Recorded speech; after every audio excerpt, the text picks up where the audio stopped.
This tutorial illustrates the basics of solvation in a periodic box of water molecules. We first of all create a solute, use ethylene for simplicity, and then we bring up the dialog box, periodic box, to dump it in water.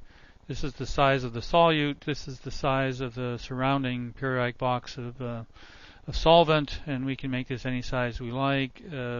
Just for arbitrariness, we'll put in some non-square box of some sort that's smaller but big enough to hold the solute. So here's the box. This is a periodic box of water molecules that are the solvent and this one solute molecule in the middle. If we were to optimize this, let's choose molecular mechanics, choose amber, choose amber 99 for example, and we were now to optimize this.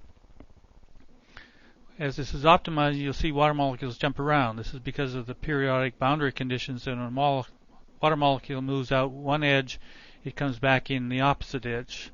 Thus the density is maintained, and the whole system can evaporate away on us, and we maintain the density of the original system.